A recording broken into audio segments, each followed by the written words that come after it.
바로 오셔가도 배도 많이 고프실 텐데, 막간이 꿀맛 같은 시간이에요, 사실은. 네.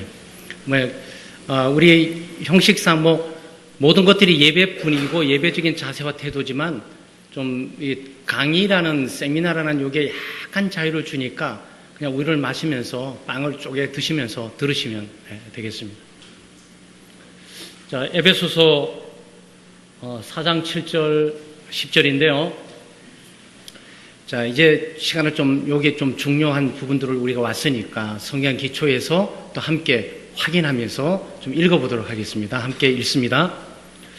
우리 각 사람에게 그리스도의 선물의 분량대로 은혜를 주셨나니, 그러므로 이르기를 그가 위로 올라가실 때에 사로잡힌 자를 사로잡고 사람들에게 선물을 주셨다 하였도다.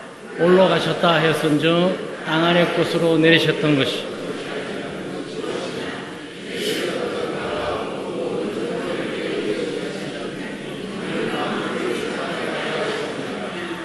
네, 각 선물의 분량대로 은혜를 주셨다. 예수 그리스도께서 은혜를 주셨다 그러는데, 여기에 은혜는 구원의 은혜를 말하는 게 아니에요.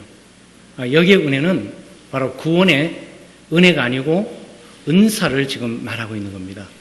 그 예수 그리스도께서 성육신 하시고 이 땅에 오셔서 십자가에 못 박혀 죽으시고, 그 대속의 죽음이시죠.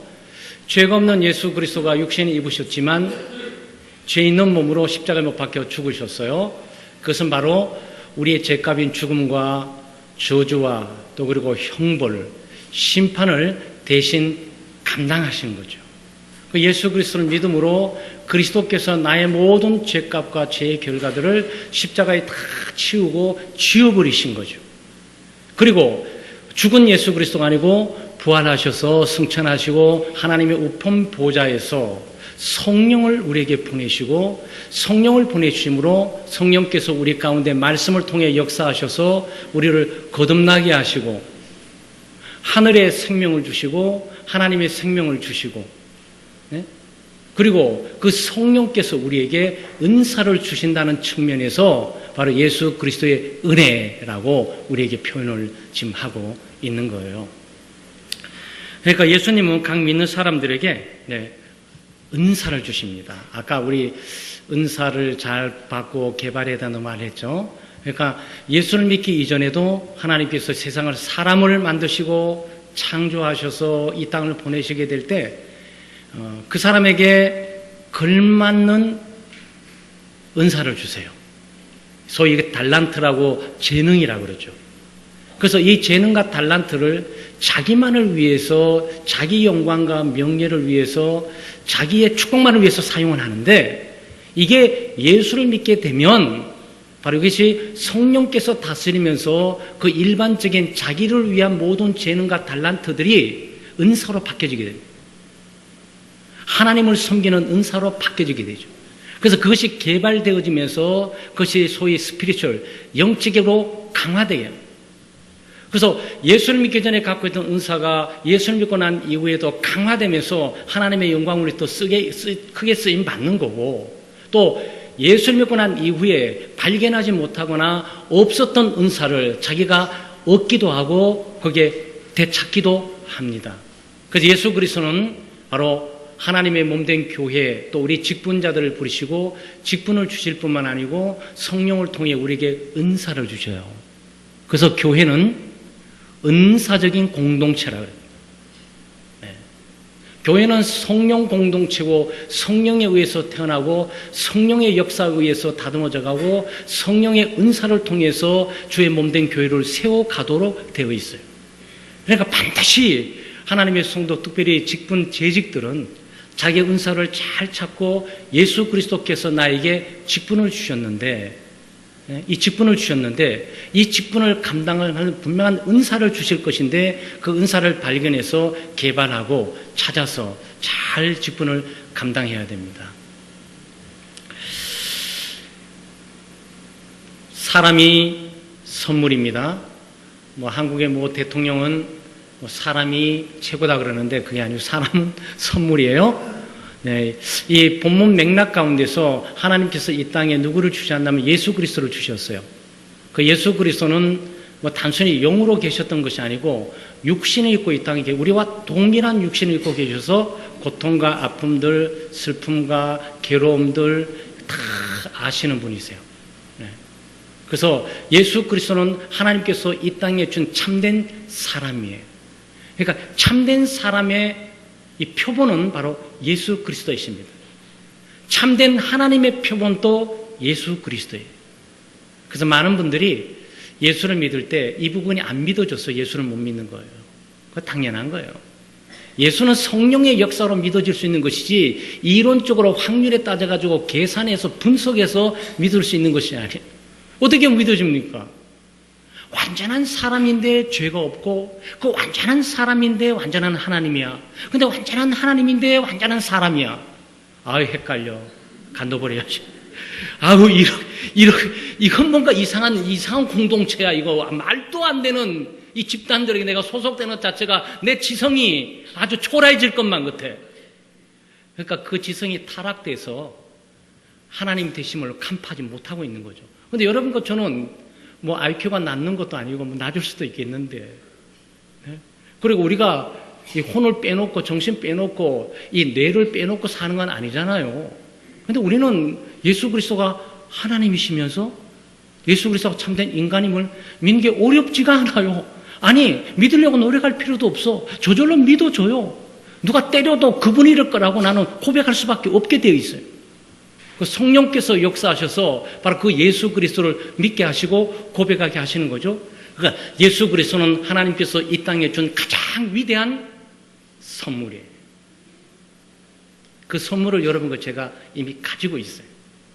구원 자체가 가지고 있는 그 은혜의 놀라운 것 이 세상과 비교할 수 없지만 예수 그리스도 그분이 내 마음속에 주인으로 주님으로 와 계시고 그분이 내 속에 나의 삶을 통치하고 다스린다는 얘기는 이거는 기적 같은 얘기예요. 이거는 있을 수가 없는 얘기예요. 이거는 성령의 역사만이 가능한 거죠.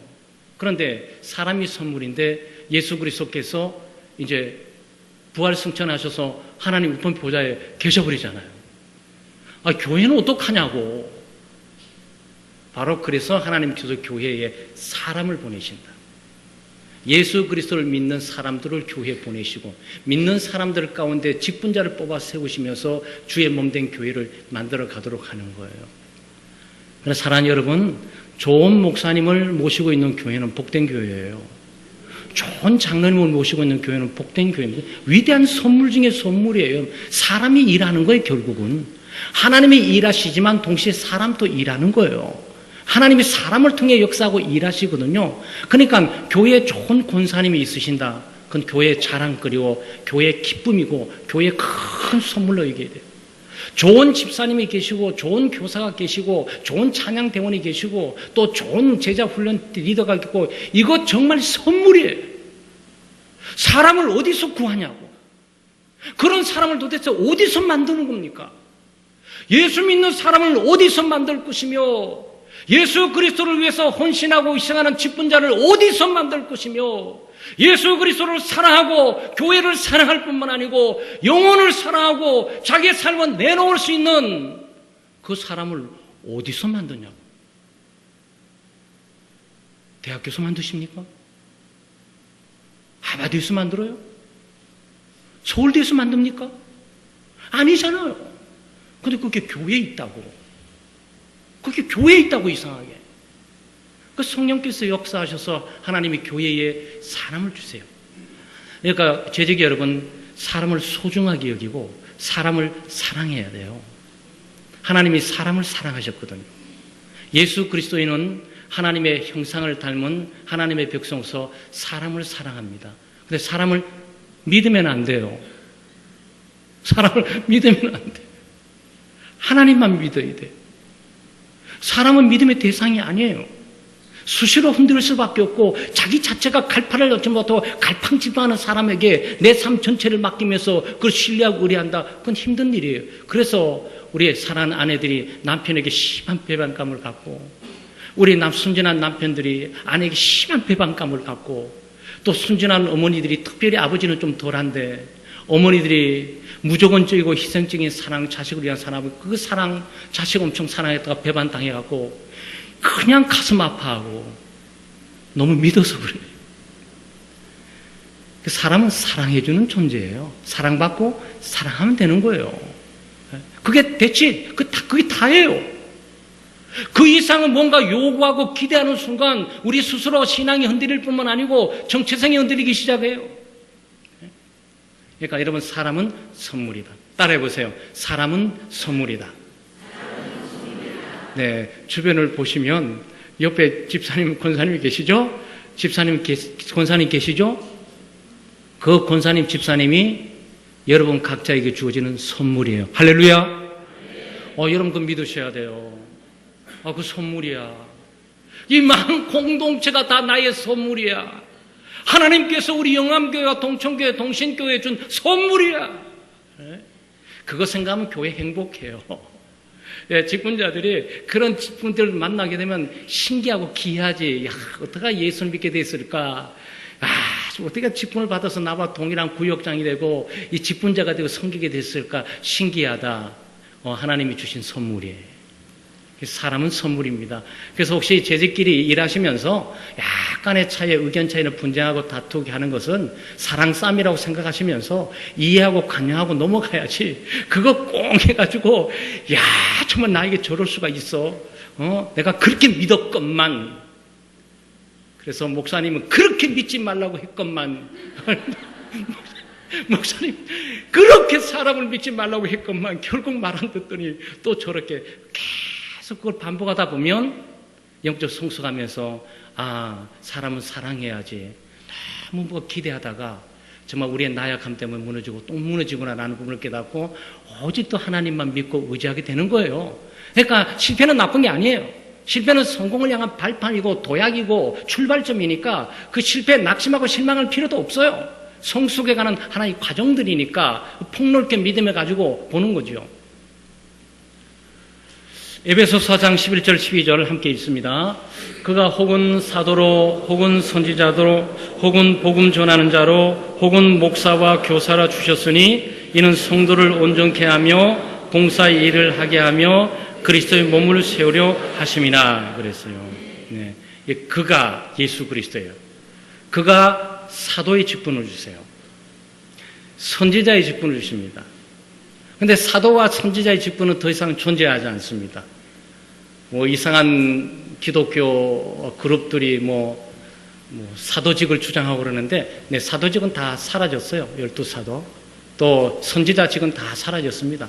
목사의 직분을 주시고, 복음 전하는 복음 전도의 직분을 주시고, 교사의 직분을 주시고, 여기 기록되지 않았다고 직분 없는 게 아니에요. 교회 보시게 되면 찬양대원의 직분을 주시고, 구역장의 직분을 주시고, 제자훈련 리더의 직분을 주시고, 세순자 양자의 직분을 주시고, 네. 간침부장의 직분을 주시고, 선교부장, 선교 또 회장 직분을 주시고, 직분을 주세요. 직분을 누가 주신다고요? 그리스도가. 여러분, 예수 그리스도께서 여러분에게 직분을 주신 거예요. 단순히 교회가 주셨다고 생각하면 큰 착각을 갖고 있어요. 물론 맞아요.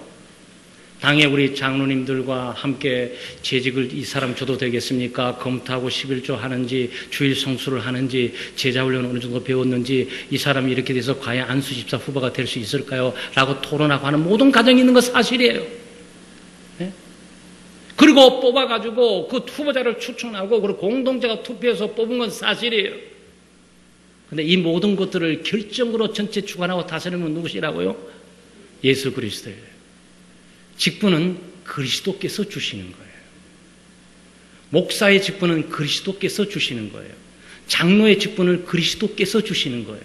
권사의 직분을 그리스도께서 주시는 거예요. 집사의 직분을 그리스도께서 주시는 거예요. 여러분, 예수 그리스도께서 사도들을 불러서 직분 주듯이 그리스도께서 나에게 직분 주셨다라는 사실을 인식하셔야 돼요. 그래서 그리스도를 섬기는 거예요. 그분이 나를 구원하시고 그분이 나를 새롭게 하시고 부족한 나를 충성되이 여겨 직분을 주시고 그리고 하나님의 몸된 교회를 섬기게 하셨다라는 이것들을 잊어버리면 안 돼요. 나 직분 때려쳐버려야겠다. 정말 힘들어 못하겠어. 목사님도 너무 하시지. 우리 당회도 1년 2년도 아니고 4, 5년 동안에 좀 직분 받고 다니는 결국 또 직분 줘가지고 어떻게 해야 될지 모르겠어. 회개하셔야 돼요. 회개하셔야 돼요. 예수 그리스도께서 구원하시고 그분이 그 영광의 직분을 친히 하사해 주시는데 그거를 그런 자세와 태도로 취해버리면 안 돼요. 두렵고 떨림으로 직분을 감당해. 이거는 고귀하고 그리스도께서 내게 친히 주신 직분이다.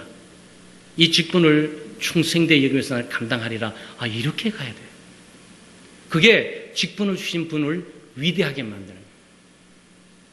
내가 내 직분을 무시하면 어떻게 되는 거죠? 직분은 준 자를 우습게 여긴 거지. 하나님의 영광, 그리스도의 영광, 그리스도에 사는 거 입바름처럼 말할 필요 없어요. 그 한 수로 이미 다 끝나버린 거예요. 네? 만약에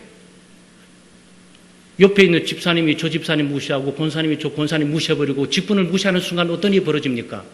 직분을 준 그리스도를 무시하는 거예요. 내 은사가 좋니, 네 은사가 좋니, 내 은사가 높으니, 네 은사가 높으니, 내 은사가 인기가 있니, 네 은사가 이렇게 싸우고 다투고 있으면서 상대방을 멸시하고 무시하면서 우월의식을 갖고 있다면 어떤 일이 벌어집니까? 은사를 주신 성령을 우습게 여기고 있는 거야. 여러분 얼마나 무섭습니까? 이 집사님에게, 오 집사님에게, 최 집사님에게, 오 권사님에게, 이 권사님에게 주셨던 그 은사를 내가 무시하는 그 순간 성령께서 은사를 주셨는데 바로 은사를 주신 성령을 내가 멸시하고 업신여기는 거죠. 그런 마음이 없음에도 불구하고 그 행위 자체가 이미 그런 결론에 도달하게 되는 거예요. 그런데 무슨 축복이 거기 있겠냐? 거기 무슨 은혜가 있겠냐? 거기 무슨 하나님의 영광과 능력을 우리가 보고 거기 있을 수가 있겠냔 말이죠. 그러니까 여러분 직분 소중히 여겨주셔야 돼. 목사님의 직분을 소중히 여겨주시고 우리 장로님의 직분을 소중히 여겨주시고 권사님과 우리 집사님들, 교사들, 찬양대원들, 우리 구역장과 부구역장님들, 우리 특별히 간침부에 북에서 일하는 집사님, 권사님들을 그 직분을 소중히 여기고 귀하게 여겨주고 사랑하셔야 돼요. 그게 직분을 준 그리스도를 사랑하고 가장 존귀케 하고 가장 영광스럽게 하는 한 방법 가운데 하나예요.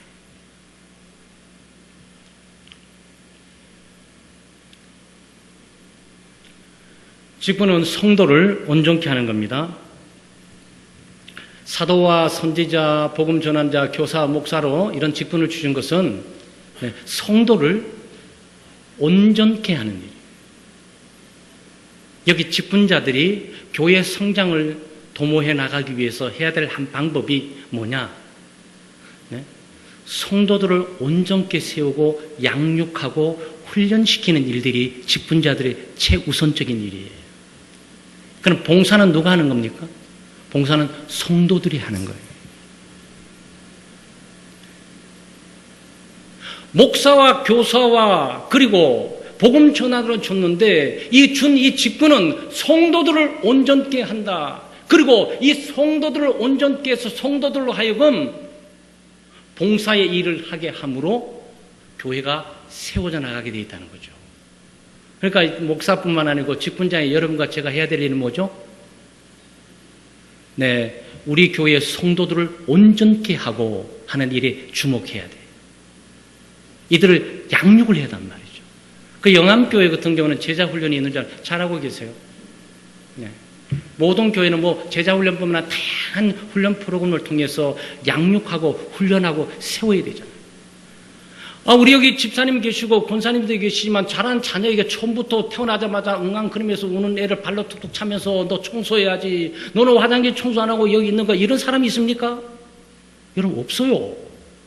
아니 자연 성장적인 개념 가운데 보실 때 태어난 어린이에게 제일 먼저 중요한 게 지금 뭡니까? 부모의 의무와 책임이 뭐예요? 일을 시켜야 되는 겁니까? 봉사를 가르치는 겁니까? 아니잖아요. 먹이는 거예요.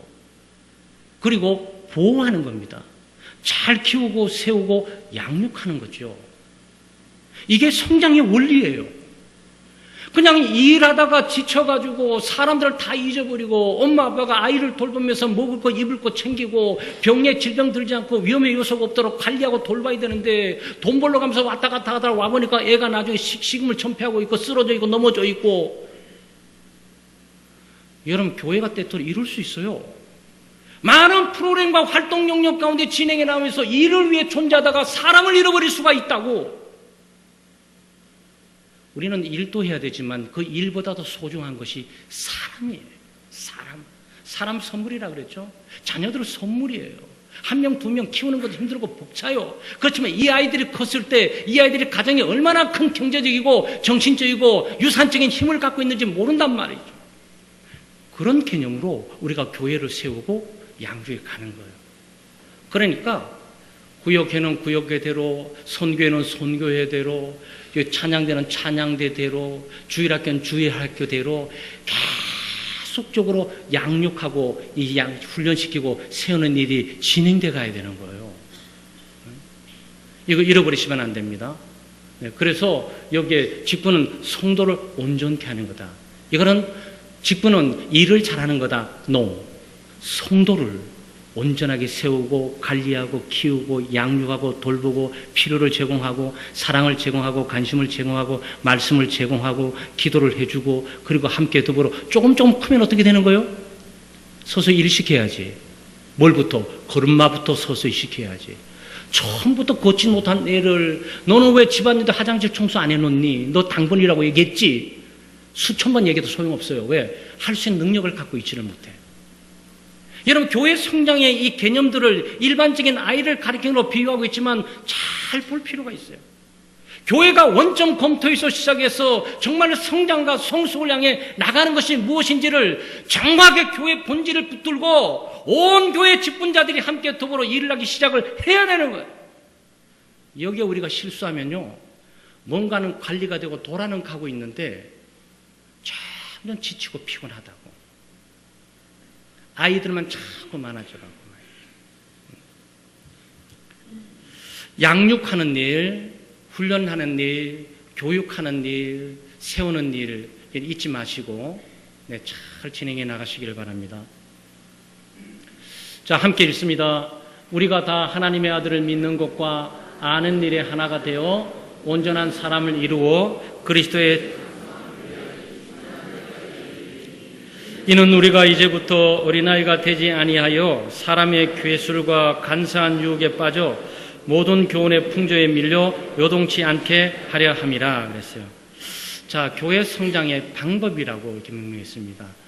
특별히 성경은 어떻게 해야 교회가 성장한다라고 뚜렷한 방법을 제시하고 있지는 않고요. 이 원리만 제시해주고 있습니다. 원리. 왜냐하면 방법은 각 공동체, 각 지역마다 적용점이 달라질 수 있기 때문에 원리만 제시해주고 있는 거죠. 그래서 우리는 에베소의 교회 성장의 원리를 우리가 점검하면서 우리 2018년도 시행하는 우리 동문회 산하 모든 교회 직분자들에게 이 교회 성장의 원리를 다시 한번 우리가 확인하고 우리 교회를 성장해 나가는 방향을 우리가 한번 디뎌보려고 지금 이러는 겁니다. 자, 두 가지가 진행돼야 돼요. 방법 가운데. 두 가지는 뭐냐면은 여기에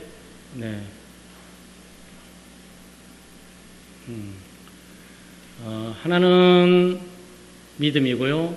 하나는 지식입니다. 성장해 나가는 데 있어서 믿음의 성숙은 그리스도를 믿는 거, 또 그리스도를 아는 거, 요게 합쳐져서 일치가 돼야 돼요. 여기 있는 우리 모든 직분자들이 예수 그리스도를 믿는 믿음에 있어서 같아야 돼요.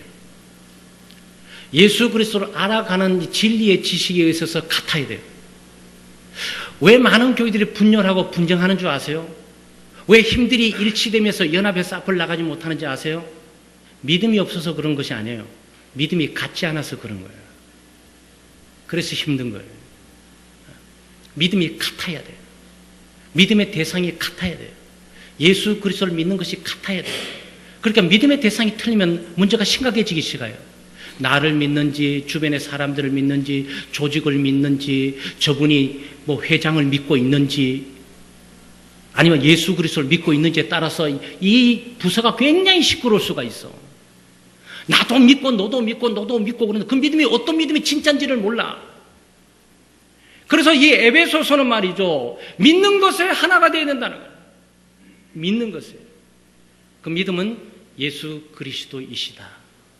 내 구원자는 예수 그리스도이시고 내 주님은 예수 그리스도이시고 나는 살아도 그리스도를 위해 살고 나는 죽어도 그리스도를 위해 살고 나는 눈을 감아도 예수를 믿고 눈을 떠도 예수를 믿고 일어나도 예수를 믿고 앉아도 예수를 믿고 우리가 모일 때도 예수를 믿고 흩어질 때도 예수를 믿어. 너도 그래? 아니 나는 안 그런 것 같아. 그럼 문제 발생이죠.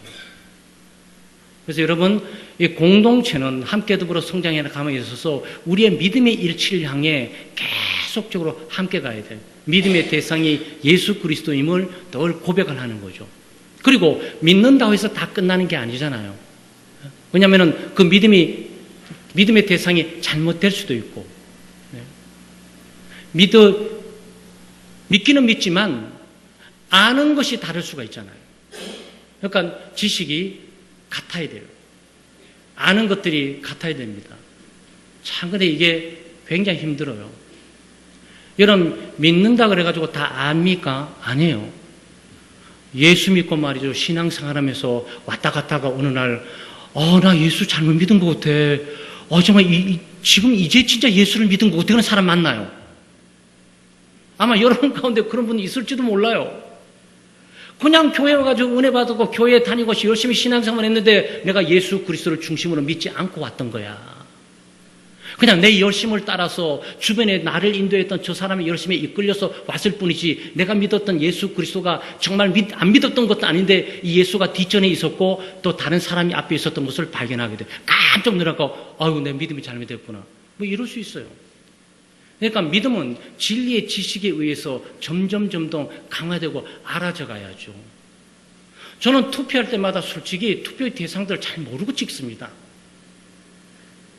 여러분 국회의원이라든지 대통령 선거하게 될 때 저거는 신뢰할 만하고 그래서 대한민국에서 뭐 여당 야당 가운데 대표자를 냈으니까 아무래도 국민의 대표 정도 돼서 저 정도 후보가 되니까 믿을만 해서 다 내놓지 않겠어? 다 이 정도 기본적 믿음은 다 갖고 있어요. 그렇죠? 다 갖고 있어요. 근데 도대체 대통령 후보로 나온 저 사람을 내가 아냐 그러면 잘 몰라요, 솔직히. 여러분 용서하고 들으세요. 여러분도 그럴지 모르면 전 잘 모르고 찍습니다, 솔직히. 아는 것 딱 하나, 뭐 선거철이 되면 뭐 한 봉투 와가지고 후보자들 관계되면 쭉 나오는데 그걸 몇 번 읽어보는 거 힘들어. 그거 다 읽어보기도 힘들어요. 그냥 관심 있는 사람 한두 사람 읽어보는데 그걸 다 읽어보면 이 사람 뭐 학력은 이거고 뭐 사회 업적은 이거고 뭐가 좀 있는데 그래도 난 이 사람을 잘 몰라요. 여러분 그거 발견하셨어요? 그거 발견하셔야 돼요. 그게 신앙생활의 그리스도와의 관계에서도 그럴 수가 있단 말이죠. 그리스도는 믿을 만하고 나는 믿고 있고 저분이 대통령이 돼야 되는 사람이고 주님이 돼야 되는데 근데 나는 잘 몰라. 그래서 아는 지식에 성장해 가면서 함께 공부하고 성경 공부하고 함께 지식 가운데 성장하고 일치해 가야 된다. 교회가 문제 생길 때 어떤 문제 생긴 줄 아세요? 어떤 사람은 성경 공부하고 어떤 사람은 성경 공부 안 해. 성경 공부한 사람은 쫙 나가는데 성경 공부 안 한 사람은 거기서 빙빙 돌아. 그러니까 이 마찰과 이 경계감들이 점점 갭이 멀어져 가는 거예요. 이거 발견한 재직들은 지혜로운 분들이에요. 자기들 공동체 흐름을 발견하면서 중단하고 스톱하고 어디서 어떻게 좀 가야 되겠다라고 처방을 찾아 나갈 수 있어요. 그렇다고 막 나가버리면 한쪽만 나가버리면 안 되잖아요.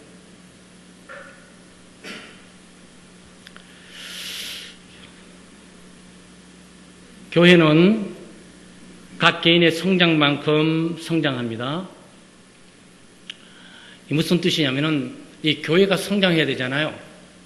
근데 교회가 성장해야 되는데 이 성장이 각 개인 성장과 비례하게 된다고요.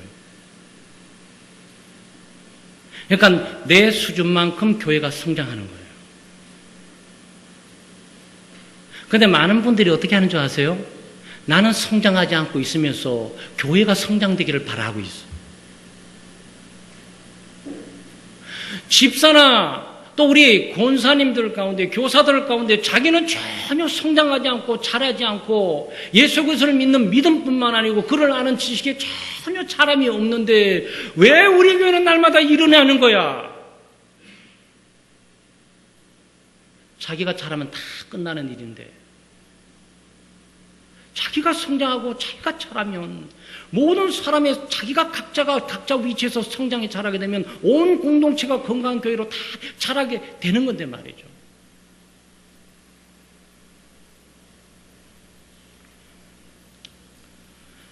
교회 성장은 각 개인 성장의 궤도를 같이 합니다. 초대교회 3,000명이 베드로 사도가 복음을 전파할 때 3,000명이 회개에 들어왔어요. 3,000명이 회개에 들어와서 그저 교회 자리 찾아오고 있었던 게 아니에요. 사도행전 2장 40에 여러분 잘 아는 것처럼 사도들의 가르침을 받아 그들이 떡을 떼며 그들이 교제하며 네? 그들이 모이기를 힘쓰고 기도에 힘쓰면서 각 가정에 매일 예수는 주라고 증거하고 다녔더라 그랬어요. 그러니까 무슨 말이냐, 예수 믿고 들어오는 순간 철저하게 믿음과 아는 지식에 성장하는 일들이 초대교회는 강력하게 진행됐던 거예요.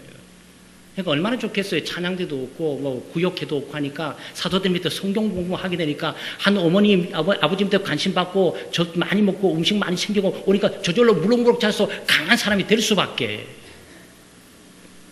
그러니까 이 모든 원리들은 오늘 우리가 간과해서는 안 돼요. 뭐 어떤 교회가 잘하고 있다 못하고 이런 것도 아니에요. 네? 다만 우리는 성경의 원리를 각 교회 상황 속에서 비춰서 우리가 부족한 건 뭐지? 이 성경 원리에 의해서 우리가 안 하고 있는 건 뭐지? 우리가 해본다면 어느 정도 해볼 수 있을까라고 가름하면서 서서히 움직여보는 수밖에. 그럼 성령께서 어떻게 인도하시긴 알게 되지 않겠습니까? 양육을 받지 않고 개인적으로 성장하지 않고 교회 전체의 성장을 기대하는 것은 참 어리석습니다. 아마 여러분 아시다시피 교회가 많이 비판을 많이 받, 세상이 비판을 많이 받잖아요. 가슴이 막 떨려요, 저는. 개독교는 소리가 그냥 목사님 저도 자제하면서 좀 살아보려고 노력하는데 개독교라는 소리 들으면 막 푹 떨려요. 정말 떨려요. 야, 우리가 어떻게 여기까지 왔지? 이런 집들이 여러분 이게 목사의 누구 책임입니까? 목사의 책임입니까? 장로의 책임입니까? 권사나 집사의 책임입니까? 아니에요. 모든 교들, 모든 교회의 책임이에요. 그러니까 우리는 성장해야 돼요. 교회는 온전케 되어야 됩니다.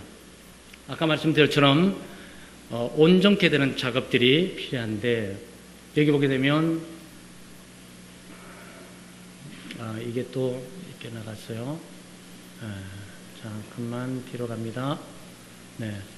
자, 여기 가겠습니다. 진리와 사랑으로 성장합니다. 진리와 사랑으로 성장합니다. 교회가 성장해 나가는 데 있어서 진리 가운데 성장하고 사랑 가운데 성장합니다. 자, 함께 읽어볼까요? 오직 사랑 안에서 참된 것을 하여 범사에 그에게까지 가랄지라. 그는 머리니 곧 그리스도라. 그에게서 온몸이 각 마디를 통하여 도움을 입음으로 연락하고 상합하여 각 지체의 분량대로 역사하여 그 몸을 자라게 하며 사랑 안에서 스스로 세우느니라 그랬어요. 네. 첫째, 교회 성장은 진리의 추구, 이 참된 것 기억해 주시기 바랍니다. 참된 것. 그리고 사랑 안에서, 이 사랑 안에서 참 진리와 사랑.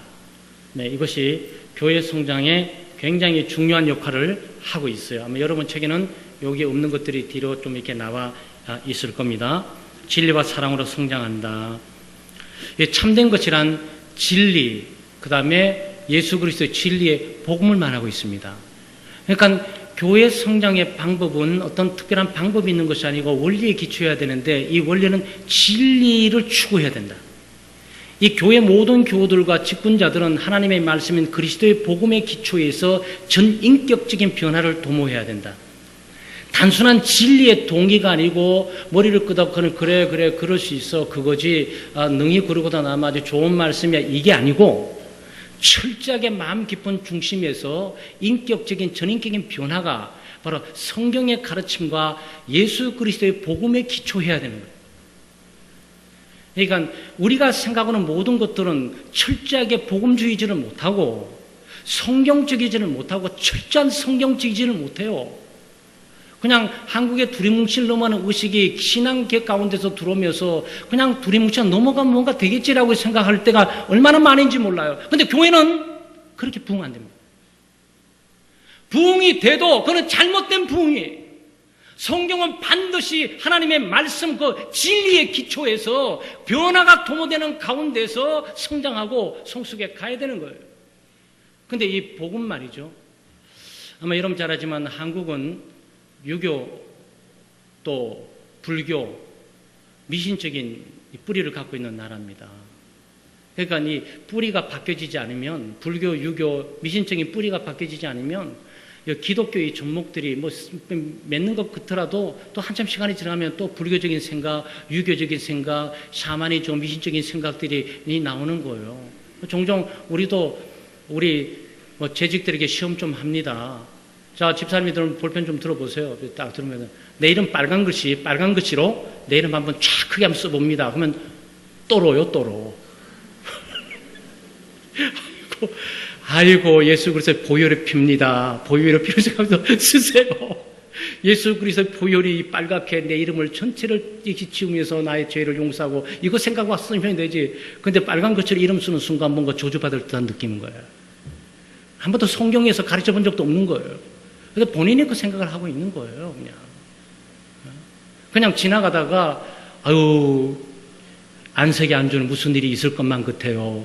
지나가게 되면, 이 무슨 뜻이지, 이거? 혹시 내 신상에 무슨 뜻이? 예수 그리스도께서 생사하복을 주관하고 다스리는데, 지나가던 사람이, 시주 얼굴이 안색이 안 좋은 걸 보니까 무슨 일이 날 것만 같아요. 휙 지나가는 그 말이 무슨 큰 힘과 능력을 갖느냐고. 근데 우리는 거기서 확 넘어간단 말이죠. 다행히, 그래, 감사하게 생각했어요. 우리 구로구 가령동 창대교회는 여기 미아리교회보다 멀리 떨어져 있어서, 미아리교회에서 많이 갈 사람이 있을지도 모를 거야, 사실은. 아무도 몰라요. 비몽사망간에 가니까. 아무도 몰라. 거기서 딸, 아들 결혼시키는데 예수 그리스도 앞에 기도하고 주님 축복을 부탁합니다. 딱 하면 되는데 또 궁합을 보러 싹 가가지고 그 날짜 받아가지고 오면서 그럼 뭐 하려고 그럴 필요가 있냐고. 다 된 거예요. 근데 그렇게 하고 싶은 거야, 그냥. 그렇게 해야만 될 것만 같고, 그렇게 해야 복을 받을 것만 같아. 그렇게 해야만 문제가 없을 것만 같아. 그러니까 이게 뭐죠? 예수 믿고 신앙생활 안에서 오는 것이 아니고 뿌리가 늘 흔들리는 거예요. 이 전인적인 사고방식이 복음에 의해서 바꿔지지가 않는 거예요. 그러니까 늘 원점으로 돌아가고, 뭔가 은혜 받고 축복받고 직분 받고 봉사를 좀 하는 것들은 보는데 어느 날 또 원점으로 돌아가가 있고, 늘 왔다 갔다 하고 그래요. 한번 칼을 뺐으면 뽑아서 긋든지, 한번 출발하고 뒤돌아보지 않고 앞만 보고 가든지 뭔가 좀 있어야 되는데 왠지 불길하고 불안한 생각이 드는 거예요. 어릴 때 어머니 말했던 것처럼 어머니 산소를 한번 무슨 재앙이라도 받으면 안 되지. 우리 조상들을 경로하게 되면 이거 어떻게 되는 거야? 또 예수님은 어디 갔냐고.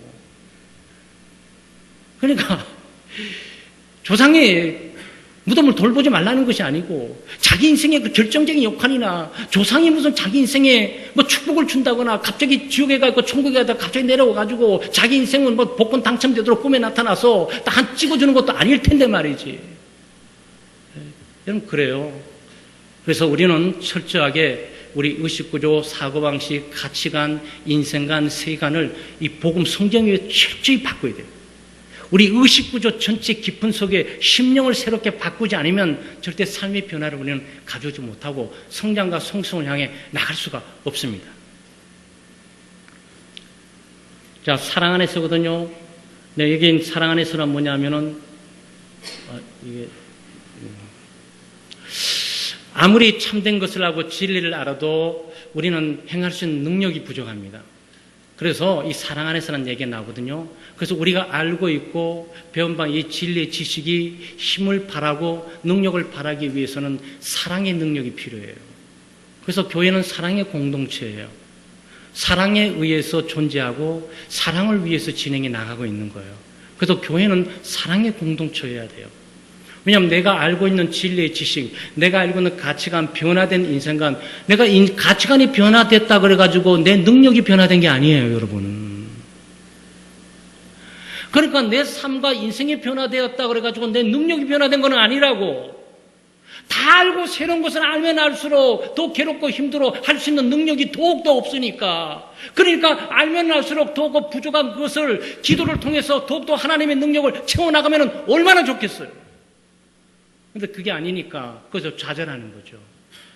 바로 그것 때문에 하나님께서 우리에게 자기의 사랑을 주셔서 넘치는 사랑을 주시니까 흘러넘치는 이 사랑을 가지고 알고 있는 진리의 지식, 변화된 가치관과 인생관을 삶으로 행동으로 실현할 수 있는 능력이 생기는 거예요. 예배요?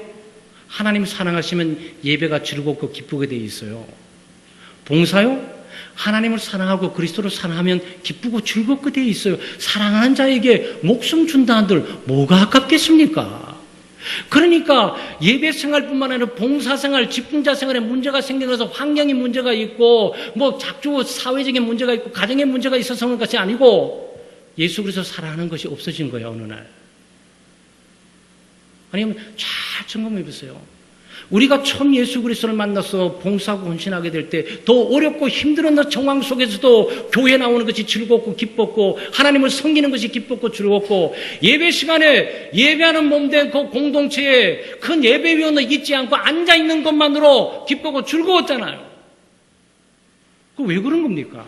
그리스도를 사랑한 거야. 그 사랑의 힘으로 우리가 주님을 섬기고 직분을 감당하는 거죠.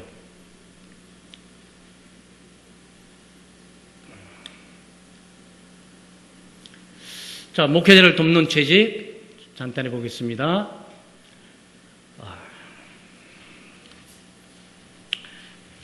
자, 함께 읽습니다. 너희를 인도하는 자들에게 순종하고 복종하라. 저희는 너희 영혼을 위하여 경성하기를 저가 회개를 차인 것 같이 하느니라. 저희로 하여금 즐거움으로 이것을 하게 하고 근심으로 하게 하지 말라. 그렇지 않으면 너희에게 유익이 없다. 여러분 손해보는 장사, 손해보는 신앙생활, 또 손해보는 직분자 되시면 안 돼요. 유익이 없는 일이 있어요. 얼마나 슬픕니까? 유익이 없다는 것은 이것은 소위 nothing, 아무것도 얻은 것이 없는 거야. 자, 그럼 여기에 목회자와의 관계에 있어서 우리가 좀 이해해야 될 것이 목회자를 돕는 재직이 되어야 되겠고요. 세 가지를 기억하시면 되겠어요. 그리고 즐거움으로 사역하도록 잘 도와드리면 돼요. 그리고 재직은 목회자를 위해서 중보 기도를 해 드려야 됩니다. 먼저 목회자를 돕는 재직은 목회 철학을 함께 공유하실 필요가 있어요. 하나님께서 목사님들을 각 지교에 보내게 될 때 그냥 목사가 오고 싶어 올 수 있는 것도 아니고요. 노예가 보내고 싶어서 보내는 것이 아니고요. 그 공동체가 필요해서만 그런 것이 아니에요. 이게 얼마나 어려운 일인지 아세요? 한 교회에 목사님을 모신다는 얼마나 몇 관문을 통과해야 돼요. 첫째, 목회자 자신이 거기에 가고 싶어 해야 돼요. 둘째, 가고 싶어 하는데 노예도 보내고 싶어 해야 돼요. 셋째, 그 교회도 그 사람을 받고 싶어 해야 돼요. 이 세 단계가 다 맞으려고 그러면요, 기도 정말 많이 해야 되는 거예요. 우리 영암교회 같은 경우는 이것을 밟으면서 많은 경험을 저는 하셨으리라고 생각이 들어요. 이게 보통 문제가 아니구나, 이게.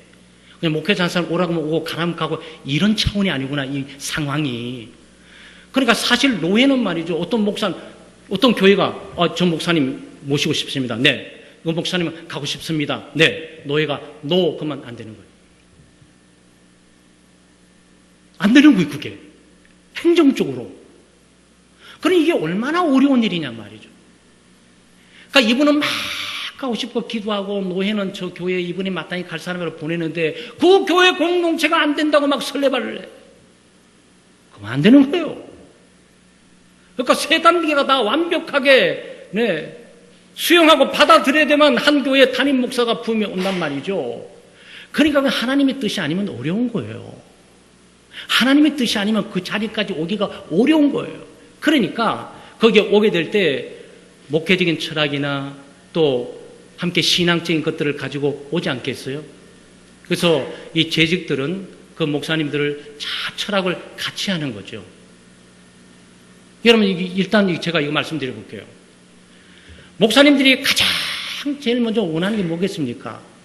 교회 전도 선교라고 칩시다. 교회는 집사님들, 교회는 선교해야 됩니다. 교회는 전도해야 됩니다. 막 얘기하는데 성도들은 집사님들부터 본사를 반응이 없어.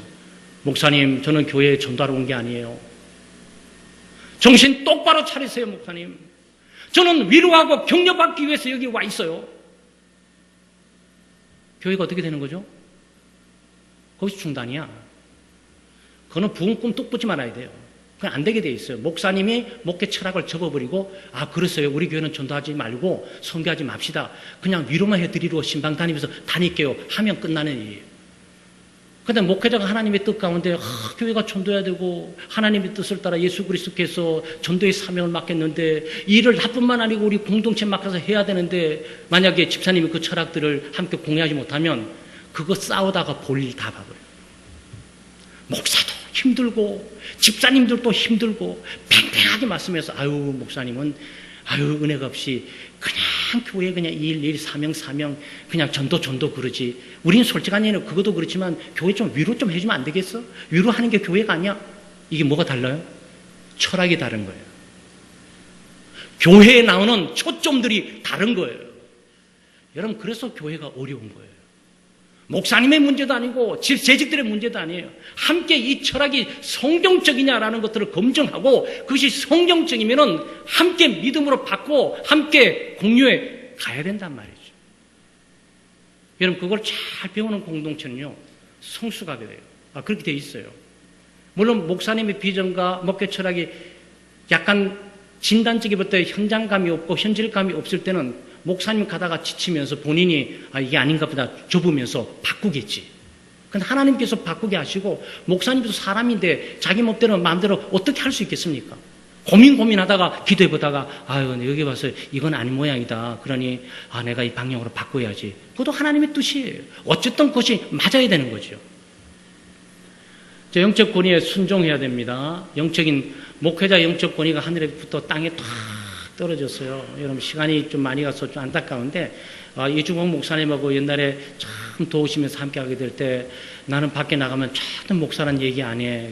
왜냐하면 하도 목사들이 요것도 얻어먹어가지고 참 슬프고 가슴이 아프더라고요. 저도 그렇거든요. 어디에서 무슨 저 목사님 얘기 절대 안 해요. 요즘 어떤 분위기는 목사가 마치 그냥 얼마나 살벌합니까? 근데 이게 외부의 사람들은 나에게 그래도 함께 공유하는 믿음의 공동체만은 나를 이해하고 인정하고 이 권위에 대해서 존중해 줬으면 좋겠는데 교회 안에 있는 분들마저도 무시해버리고 업신여겨버리면 쓸 자리가 없어요. 정말요? 그 능력 아무도 발휘하지 못합니다. 사람이 인정하고 용납하고 한번 해보시죠 라고 격려 주게 될 때 못하지만 한번 해볼까요? 이렇게 디딜 수 있는 것이지 무시하고 영적 본에 대해서 이 말하면 말도 아무 따라주지도 않고 거기에 대해서 반응도 하지 않고 여러분 그게 움직일 수가 없어요. 그래서 교회 성장은 그래서 함께 더불어 할 수밖에 없는 거죠.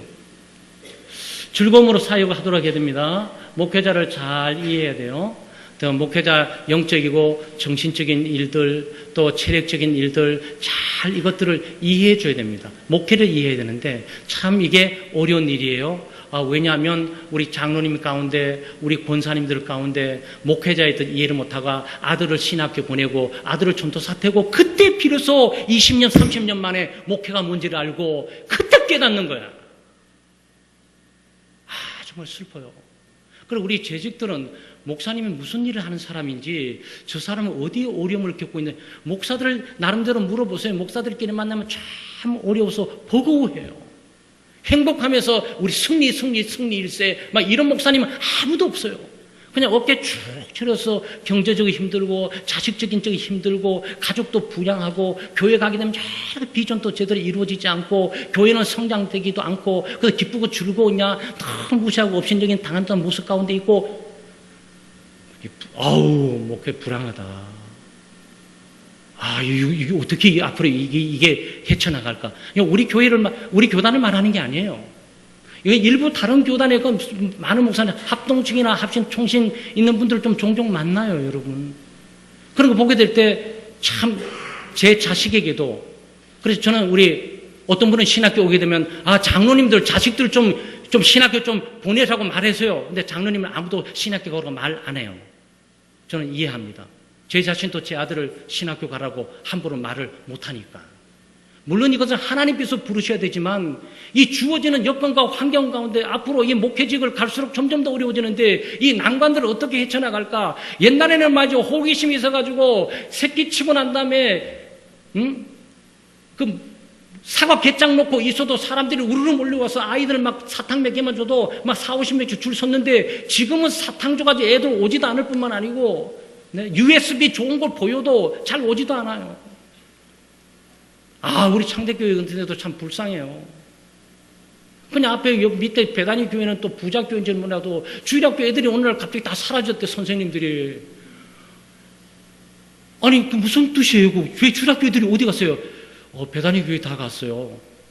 아니, 선생님들이 장로교 교인들인데 장로교 우리 아이들을 감리교회, 그거 파송 보냈어요? 아니요, 애들이 다 갔대요. 왜 갔다 좀 알아보세요. 그러니까 그날 그 주간 USB 처음 많이 나올 때 막 2기가를 줬다는 거야. 애들이 너도 나도 창대교회 아이들 우르르 끌고 배다리 교회 가지고 거기 다 USB. 그래서 제가 애들한테 한번 내려갔어요. 그런 일이 있게 될 때 선생님들 말하고 여러 명 새로운 아이들 데려가서 받고 그리고 우리 교회로 와라 그랬어요. 그거 받고 와라 그랬어요. 우리 하는 방법 아니겠어요? 얻어먹고 도장은 다른데 찍어버리는 거지. 그렇게 말해줄 수밖에 없는 상황이에요. 얘들아 걱정하지 마. 우리도 뭐 USB 준비할 거야. 2기가 놀라워. 우리 4기가 준비할 거야. 이거 경제 싸움이기 때문에 이거 쉽지 않아요. 이거. 목회자를 잘 배려해 주고요. 또 목회자를 잘 후원해 주셔야 됩니다. 또 목회자를 위해서 중보 기도해야 되는데 목회자는 2개의 실존을 가지고 있어요. 하나는 죄인이에요. 저도 어릴 때 참 남의 일이 아니에요. 목사님 화장실 안 간다는 거를 저는 믿었어요. 아니, 초등학교 때 목사님이 천사처럼 보이시더라고. 저는 이 생 태어나서 수천 번 태어나도 목사는 못 될 줄 알았어요. 저기 가 계신 분들은 천사들이다. 저 계급들은. 왜냐하면은 그걸 화장실 안 가는 줄 알고 정말 이건 남의 일이 아니더라고요. 근데 어느 날 내가 목사가 되어 가면서 나는 죄인인 거예요. 여전히 불완전하고 여전히 실수하고 여전히 부족한 것들이 많이 하고 또 우리 교우들이나 집사님, 권사님들에게 이해받고 싶고 또 어떤 분들이 배려를 좀 받고 싶고 그런 마음이 있는 거예요. 아니, 목사가 오른스럽게 믿음 충만, 은혜 충만, 성령 충만해서 그냥 믿음으로 갑시다라고 날 감싸 안고 사랑만 해야 되는데 그 사랑의 힘이 매일매일 솟구치지를 못하고 있는 거란 말이죠. 그러니까 우리의 실존은 뭐냐면은 우리 재직들과 동일한 똑같은 죄인인 거예요. 그러니까 그런 내가 감사해요. 기도 제목 가운데 3번째 아침에 새벽 기도하며 일어나면서 여러 가지 하루 생명호흡을 연장시켜 준 것 감사하고 예수 믿게 해주신 것 감사하고 목사 되게 해주신 것 감사한다고 제가 해요. 왜냐하면 죄를 조금 덜 지니까. 아니, 죄를 덜 짓는다고 당담하는 게 아니라 덜 지을 수 있는 가능성을 엄청 많이 갖고 있어, 제가. 이 직분이. 왜냐면, 보기 싫어도 봐야 되잖아. 공부하기 싫어도 봐야 되잖아요. 그러다 보니, 조금 더 죄를 좀 덜 짓게 되고, 조금 더 문제가 덜 될 가능성은 굉장히 많다. 이거 이 직은 너무너무 내게 고맙다. 그래서 제가 새벽에 일어나서 제일 3번째 목사 되게 해주신 거 감사합니다. 감히 기도하는 것은 뭐 목사가 엄청난 일을 해서 그런 것이 아니고요. 제 개인을 가만 보게 될 때, 내가 목사 되지 않고, 그래서 성경 이처럼 덜 볼 걸, 기도도 덜 보게 될 거야. 교회에 대한 이렇게 깊은 관심을 덜 갖게 될지도 몰라. 목사 돼서 이런 거라면, 이거 내가 감사하다. 저는 개인적으로 이렇게 받아들입니다. 그리고 하나는 실존은 지도자예요. 잘나나 못나나 한 교회 지도자가 된 거예요. 저는 새벽에 나오는 우리 믿음의 권사님에게 너무너무 감사하고 부족한 나를 위해서 우리 권사님이 기도해 주셔가지고 김 목사 부족한데 여기저기 우여곡절 끝에 이렇게 삽니다. 그래 권사님 덕분에 제가 총회장도 됐어요. 권사님 감사합니다. 뭐 이렇게 합니다. 근데 이 지도자라는 게 말이죠. 있는 자치 그대로만으로 참 너무 버겁고 힘든 일이 아니겠습니까? 지도자적인 자질이 있어서 와 있는 것도 아니고, 뭐 지도자적인 하늘의 큰 능력을 가지고 와 있는 것도 아니고, 요즘 같은 경우는 좀 그런 일도 일어나는데, 기도하면서, 주여, 없는 은사 말이죠. 제가 이거 한 번도 안 구해봤는데, 우리 구로구 가리봉동 병동 좀 아픈 분들이 너무 많고, 경제 어려운 분들 많아가지고, 병원 가기도 어려운데, 주여, 신유은사를 나에게 좀 주셔가지고, 정말 김동민 목사 기도가 난다, 병 났다, 그 사람 유명해졌다, 이러려는 것이 아니라, 너무 불쌍해서 못 봅니다. 그러니 저에게 그 은사를 주셔가지고 하나님 손을 대고 좀 기도하면 좀 남는 그 역사를 조금이라도 나에게 좀 주시면 얼마나 좋을까요? 제가 이거 기도했습니다. 이거 2년 전부터 살짝 기도했어요. 자신 있게 뭐 성령의 은사 막 능력 뭐 하는 건 아니지만 그런데요. 놀라지 마세요. 심심찮게 우연인지 은혜인지 위로와 격려를 주기 위한 거지. 목사님 기도해 주셔서 본평이 난 너무 감사해요. 또 이래요. 이게 무슨 일이지? 이거 맨 처음에는 그게 위로해 주고 격려해 주는 줄 알았어요. 근데 좀 어떤 분이 진짜 그렇게 낫다는 거예요. 그래, 너무 고맙다. 요번에 최근에 안수 입산이 힘들었는데, 저도 그 불 받았다는 얘기를 뭐 옛날 어릴 때만 듣고 부흥회 다니면서 뭐 불의 사자들이 목사님 오셔가지고 많이 불 받으라고 얘기 소리치긴 했는데 그 불의 의미가 잘 모르겠는데 뭐 성령의 세례를 말할 수 있잖아요. 그러지만 안수 집사님 한 분이 참 큰 위로를 주셨어요. 제가 송구 영세배는 예배를 마치고 나면은 꼭 우리 가정 기도를 가지고 가족 단위로 이렇게 안수 기도를 해주거든요. 한 해를 승리하고. 근데 시간이 돼서 남는 분들은 끝까지 남으셔서 기도받고 하는데 그런 일이 있으면 집사님이 나에게 얘기해주면 얼마나 좋겠어요. 근데 전부 소문에 있다가 쉬쉬거리고 있다가 나는 또 아무 일도 안 일어난 줄 알고 그냥 평상시에 있는 것처럼 지나간 거예요. 그런데 그 집사님 부인이 요번에 목사님, 혹시 요즘 신방 전사님이 있거든요. 우리 황 간사님이라고 부르는데 황 간사님이 무슨 말씀 안 하셨어요? 그러더라고요. 무슨 말씀을요? 그랬더니 큰 은혜 받았대요. 그러니까 남편이 큰 은혜 받았어요. 그랬더니 도대체 그 은혜란 무슨 은혜를 말하는 겁니까? 집사님. 그러니까 목사님 놀라지 마세요. 목사님이 그 기도한 손을 얹은데요. 머리가 타버린 줄 알았대요. 정말 표현을 그렇게 하셔서 표현을 머리가 뜨거워 타는 줄 알고 자기 깜짝 놀랐는데 우리는 박안수 집사님을 박안집이라고 그냥 줄여서 그냥 박안집으로 얘기해 버리는데 그 박안집 그 집사님이 그 뜨거운 것이 자기가 그래도 옛날에 아버님이 목회자였기 때문에 이게 바로 불세례가 거라고 자기 나름대로 해석해서 감동을 받았다는 거예요. 저는 그 이후의 상황 몰라요. 제가 뭘 말씀드리냐? 교우들이 기도해 주셔야 되거든요. 네. 목회자의 죄인됨을 극복하는 것뿐만 아니고 지도자로서 영적인 영향력을 끼칠 수 있도록 우리 재직들이 기도해 주셔야 돼요. 그 때문에 삽니다. 우리 오늘 2018년도 우리 동문회 산하 우리 재직 세미나를 마치면서 우리 재직께서 한 해 역할들, 또 교회 성장들, 또 나의 성장들, 목회자와 더불어 기도해야 될 것들, 내 철학과 비전을 같이 맞물려 가야 될 것들, 이런 것들 한번 잘 조율해 보시면서 또 그리고 각 부서에 가셔가지고 정말 교회 성숙과 성장을 향해 정말 초석이 되기도 하고 소위 정말 그야말로 촉진자가 되어가지고 진행해 나가기를 주 이름 축원합니다. 기도하겠습니다. 하나님 아버지 감사합니다. 하나님의 크신 은혜와 사랑으로 저희들을 붙드시고 2018년도 재직 세미나를 열어주시며 또 바쁘고 분주한 시간 가운데 저희들이 함께 모여 하나님의 말씀 앞에 서서 교회 성장을 위한 재직으로 우리가 남기를 원하고 또 그런 재직을 되기를 원해서 정말 주의 말씀을 듣고 또 묵상하고 한 해를 시작하고자 합니다.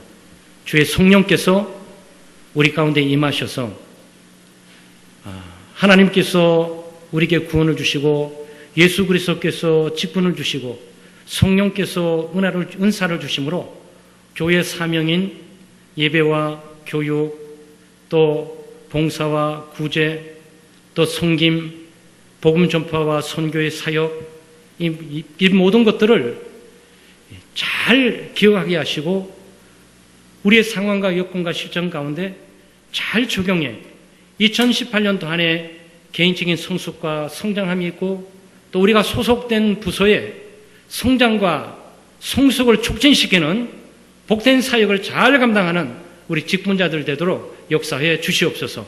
감사드리며 예수님의 이름으로 기도드리옵나이다. 아멘. 수고하셨습니다.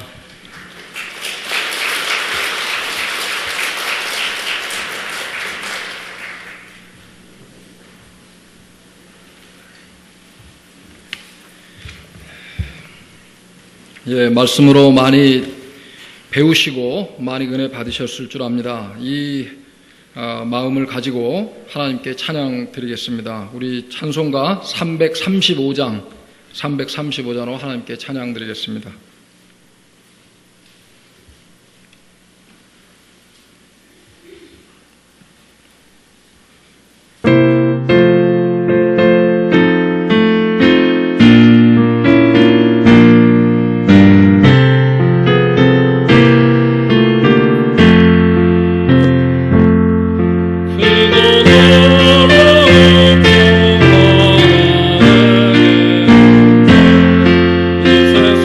그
시간은 많이 지났지만 오늘 들은 말씀을 기억하면서 다 같이 합심기도 한 가지 기도 제목만 가지고 합심기도 하겠습니다. 이 기도한 이후에 우리 강사 목사님, 총회장 목사님 나오셔서 축도로 예배를 다 마치고 세미나를 마치고 마지막으로 우리 교육부장이신 우리 김진선 목사님 간단히 또 광고하고 마치겠습니다. 기도할 제목은 오늘 말씀 우리가 공부 이틀간 한 것처럼 우리 스스로가 믿음이 충만한 자가 되고 인격이 뒷받침되는 자가 될 수 있도록 또 하나님께서 또 예수 그리스도께서 우리에게 허락하신 이 믿음을 가지고 저희가 이 직분을 잘 감당할 수 있도록 그런 자가 되도록 우리 미약하고 연약하고 무지하고 아무것도 아닌 자들을 들어쓰시는 우리 하나님의 그 능력을 힘입어서 감당하는 저희들 될 수 있도록 하나님 또 능력 주시라고 이렇게 기도하고 우리 목사님 나오셔서 축도해 주시겠습니다. 다 같이 기도하시겠습니다. 사랑과 은혜가 풍성하신 아버지 하나님 감사합니다. 저희들 정말 비추하고 하나님 아들하고 또 믿음이 더러운 자들을 하나님 정말 시간대 이 자리까지 인도하여 주셔서 하나님 이렇게 도와주셔서 저희들에게 주시고 지금 주셨습니다. 하나님 저희들 하나로 스스로 감당하기 어려운 하나님 연약한 자인데 하나님 버리지 않으시고 우리에게 주시고 감사합니다. 하나님 또 이 하나님의 종을 통해서 저희들에게 하나님의 생각하지 또 알면서 계신 천하님 저희를 돌아보시고 하나님 나아가는 하시니 감사합니다. 하나님 저희들이 주님 주신 은혜로 다시 살고 하나님 저희들의 은혜에 감격하여 하나님 모든 것들을 하나님께서 주시는 이 직분을 잘 감당할 수 있는 저희들 되도록 하나님 은혜 주시옵소서. 아버지 하나님 힘을 주시옵소서. 아버지 하나님 저희는 부족하고 아들이지만 하나님 이 자리에 저희들이 할 수 있다는 하나님의 희망과 힘을 주시고 담대함을 주시옵소서. 저희들 우선 사람이 되게 하여 주시옵소서.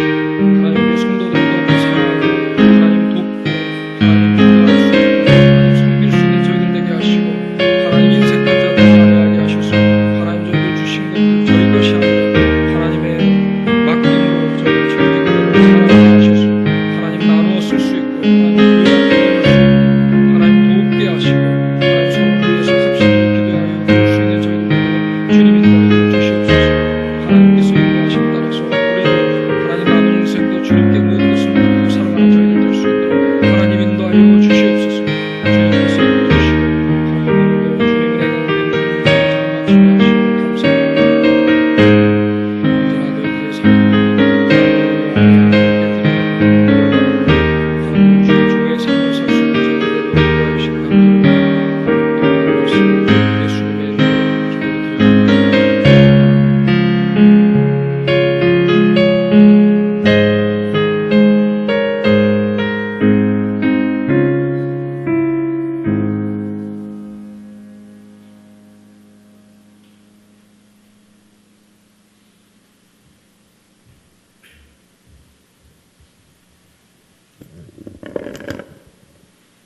예, 감사합니다. 광고 말씀 알려드리고 목사님 나오셔서 축도로 마치도록 합니다.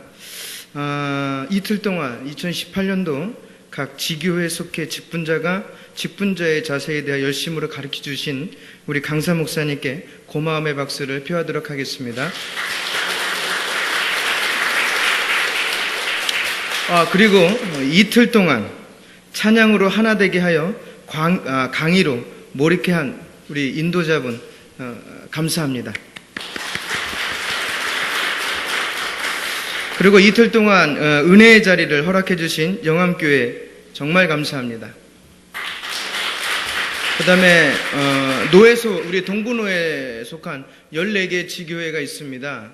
14개의 담임 목사님들, 그 다음에 교육자분들 신년 할애회가 1월 22일 월요일 11시에 구로구 청왕동에 있는 다숨교회 조기행 목사님이 심호하고 계신 곳에서 신년 할애회가 있습니다. 기억해 주시고요. 참고해 주시면 고맙겠습니다. 그 다음에 교단 청소년 SFC 수련회가 15일 다음 주 월요일부터 수요일까지 17일까지 2박 3일 동안 은평구 불광동에 소재한 팀 수양관에서 있습니다. 여기 지교에 속한 모든 목사님들, 담당 교육자분들 관심 가져주시고 신경 써주셔서 좋은 시간이 될 수 있도록 청소년들에게 꼭 이렇게 알려줬으면 참 고맙겠습니다. 그 다음에 저희 노회 지금 소속으로 행정 절차 받고 있는 강화도에 있습니다. 서검도에 있는 서검교회라고 있습니다.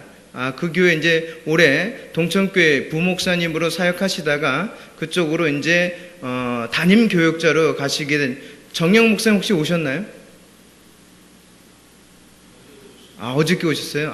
죄송해요. 어저께 인사드렸어야 되는 건데, 목사님 계십니다. 아직 행정 절차 받고 있으니까, 조금 더 부족함 없이 잘 진행될 수 있도록 해주시고, 그 교회를 위해서 섬에 있습니다. 송모도에서도 배 타고 한 15분 더 들어간다고 하니까, 저희 속한, 동분호에 속한 모든, 뿐만 아니라 총회겠죠? 모든 교회들이, 생각나시는 대로 많은 기도 부탁드리겠습니다. 그 다음에 저희 노회에 속한 우리 동두천, 저도 교육자 생활했지만 동신교회에서 부교육자로 같이 헌신했던 우리 최승규 목사님 혹시 오셨습니까? 예, 잠깐 일어나 주실래요? 지금 선교사님으로 나가시기 위해서 이제 1월 한 다다음 주인가요? 그때부터 이제 그 선교센터에 들어가서 훈련을 받습니다. 그래서 여러분의 우리 성도님들의 기도와 협력과 관심 많이 부탁드리겠습니다. 우리 같이 격려의 박수 부탁드리겠습니다.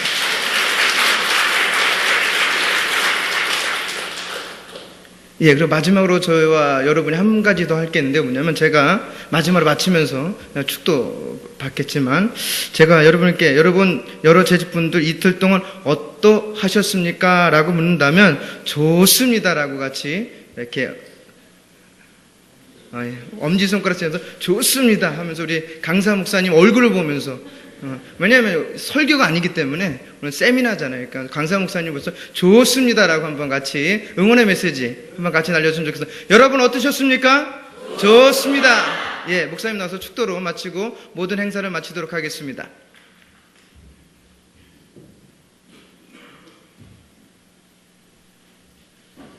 네, 기도하겠습니다. 이제는 우리 구주 예수 그리스도의 은혜와 우리 하나님 아버지의 만극하신 사랑하심과 성령의 감동과 감화 위로교통의 충만하심이 오늘 2018년도 재직 세미나를 개최해 이곳에 모인 동분호에 사는 모든 지교의 재직 한 분 한 분 머리 위에와 그들의 직분 감당하는 사역 위에와 그들의 가정과 산업 위에와 또 함께 역사하사 주의 능력과 영광을 드리는 이 동분호회 위에 이제로부터 영원토록 함께 하시기를 축원하옵나이다. 아멘.